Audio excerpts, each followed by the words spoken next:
정부가 지난 3월 농업 분야 외국인 단기 근로자 대책을 마련한 바 있습니다. 하지만 정부의 대책으로 확보한 외국인 인력은 농촌에서 필요로 하는 수준의 10%에 불과한 것으로 드러났습니다. 네, 코로나19가 장기화되면서 이제 농업에 종사하는 장기 근로자 수급에도 문제가 나타날 것으로 전망되고 있습니다. 농촌의 고질적인 인력난에 대한 우려가 깊어지고 있습니다. 강창호 기자입니다. 올해 입국 예정이었던 외국인 계절 근로자는 총 4,797명. 그중 입국한 계절 근로자는 아직 없습니다. 이에 정부는 외국인 계절 근로자를 대체할 방안을 마련했습니다. 방문 동거 비자로 입국한 외국인에게 농업 분야 한시적 계절 근로를 허용토록 한 겁니다. 방문 동거 비자는 우리나라 국민과 결혼한 외국인 배우자의 가족에게 발급되는 비자로 현재 국내 5만 7천여 명이 체류 중입니다. 하지만 농업 분야 일자리를 희망한 인원은 53명에 불과한 것으로 확인됐습니다.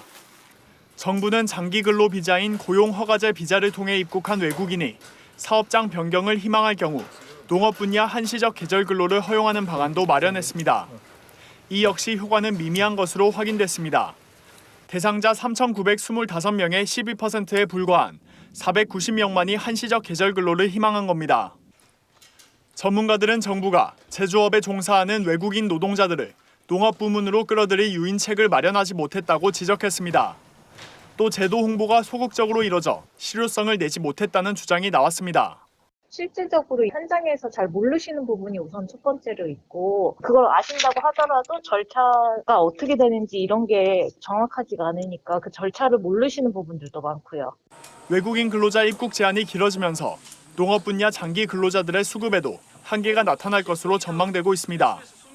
농업 분야 장기 근로자들은 고용 허가 비자를 받아서 우리나라로 들어옵니다. 이들은 3년에서 최대 4년 10개월까지 지정된 사업장에서 근로할 수 있습니다. 고용노동부에 따르면 올해 상반기 3,387명의 외국인 장기 근로자들이 농업 분야 사업장을 지정받아 신규 입국할 예정이었습니다. 하지만 코로나19의 여파로 현재까지 입국한 장기 근로자들은 359명에 불과합니다. 계획의 10%밖에 입국하지 못한 겁니다. 문제는 농업 분야 외국인 장기 근로자 중 올해 출국해야 할 인원이 4,000명에 달하는 점입니다. 이들을 대체해 새로운 인원이 들어와야 하는데 충원이 이뤄지지 못하고 있습니다. 이에 축산 농가들의 피해가 예상되고 있습니다. 2019년 12월 기준 축산업에 종사하는 외국인 장기 근로자는 약 9,600명으로 농업 분야 장기 근로자 중 40%에 달하기 때문입니다. 지금 저 산업연수생들 코로나 때문에 지금 못 들어오고 또 오더라도 이게 격리 문제라든지 이게 수급이 불균형해서 고령화된 농촌에서 노동력의 중요한 부분을 차지하는 외국인 근로자. 농촌의 일손 부족을 메우기 위한 정책 보완이 필요해 보입니다. MBS 뉴스 강창호입니다.